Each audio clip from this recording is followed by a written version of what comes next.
आप देख रहे हैं एएनई लाइव 24/7 पक्की खबर दिखेगी असर।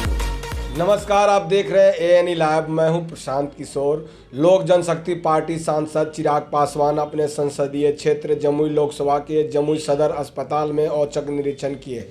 इस दौरान लोजपा सांसद चिराग पासवान ने बिहार के माननीय मुख्यमंत्री नीतीश कुमार पर स्वास्थ्य व्यवस्था को लेकर जोरदार हमला बोला और साथ ही साथ कई सवाल भी दागे हैं। लोजपा सांसद ने यहां तक कह डाला कि एक छोटी सी आंख की ऑपरेशन के लिए भी माननीय मुख्यमंत्री को जब बिहार से बाहर जाना पड़ता है या यहाँ मोतियाबिंद का जो ऑपरेशन होता है उसमें कई लोगों को अपनी आंख गंवानी पड़ जा सकती है।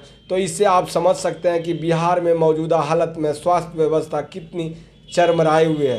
क्या कुछ कहा लोजपा सांसद चिराग पासवान ने माननीय मुख्यमंत्री नीतीश कुमार के ऊपर, देखिए एएनई लाइव की विशेष रिपोर्ट। मैं हूं प्रशांत किशोर, सहयोगी मृगांक शेखर के साथ।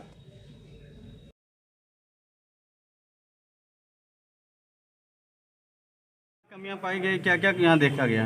भाई देखिए, कमियां तो बहुत सारी हैं और दुख मुझे अफसोस इस बात का है कि ये कमियां निरंतरता में बनी हुई हैं। शायद ही कोई ऐसी दिशा की बैठक होगी जिसमें मैंने इन मुद्दों को ना उठाया हो, और हर उस दिशा की बैठक के बाद ना सिर्फ मैंने स्थानीय प्रशासन से बल्कि लिखित तौर पर राज्य सरकार के स्वास्थ्य विभाग से भी मैंने उन कमियों का निरंतरता में मैंने जिक्र किया। पर बार बार जो मैं बोलता हूँ, शायद मैं दोबारा दोहराऊंगा तो आप लोगों को लगेगा कि मैं हर बात पे मुख्यमंत्री नीतीश कुमार और उनकी सरकार के पीछे पड़ा रहता हूँ। बट आप बताइए, अगर मैं उनसे आग्रह नहीं करूँ तो मैं किससे करूँ? स्वास्थ्य पूरी तरीके से राज्य सरकार का विषय है।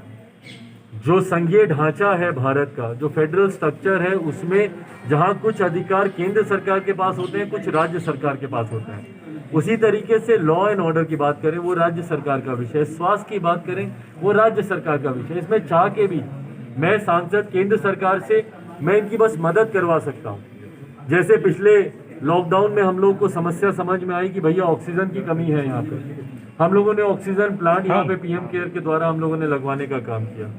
वेंटिलेटर नहीं थे यहाँ पे, वेंटिलेटर की दिक्कत थी, वो वेंटिलेटर्स हम लोगों ने यहाँ पे उपलब्ध करवाने का हम लोगों ने काम किया। 6 वेंटिलेटर यहाँ पर पिछले साल भर से आके जंग खा रहे हैं।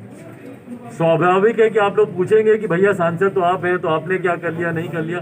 पर हकीकत है, ये बात हम सबको समझना जरूरी है कि एक सांसद की भी अपनी सीमाएं हैं। मैं चाह कर भी इसमें आगे कुछ नहीं कर सकता।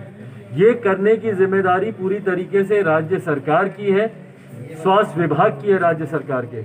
मैं वेंटिलेटर्स ला के दे सकता हूं, बट उसको चलाने के लिए जो टेक्नीशियंस की जरूरत है, जो एनेस्थेसिस्ट की जरूरत है, वो राज्य सरकार आपको उपलब्ध करा कर देगी। पर राज्य सरकार पिछले साल भर से आंख मूंद कर इस पे बैठी हुई है। निरंतरता में अनेकों पत्र, और आप लोग चाहेंगे तो मैं तमाम पत्र की प्रतिलिपि आपसे साझा करूंगा।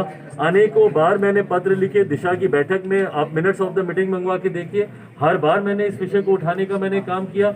यहाँ पर डीएम साहब को, यहाँ पर जिला प्रशासन को बार बार मैंने इस बात का मैंने आग्रह किया कि भाई वेंटिलेटर्स पड़े पड़े जंग खा जाएंगे, उसको चलवाना शुरू करवाइए। अल्ट्रासाउंड की मशीन यहाँ पे पड़ी हुई है, उसको चलवाना शुरू करवाइए। महिला चिकित्सक यहाँ पे उपलब्ध नहीं है। यहाँ पर आपकी ईसीजी मशीन पड़ी हुई है, वो नहीं चल रही है, उसको उपलब्ध कराइए। पर तमाम विषयों पर राज्य सरकार, मुख्यमंत्री नीतीश कुमार आंख कान मूंद कर बैठे हुए हैं। स्वास्थ्य विभाग इसकी कोई गंभीरता को समझने की जरूरत महसूस नहीं करता। आज पुनः जब कोरोना काल जब वापस से शुरू हुआ है, वापस से जब आंकड़े बढ़ते जा रहे हैं, कोरोना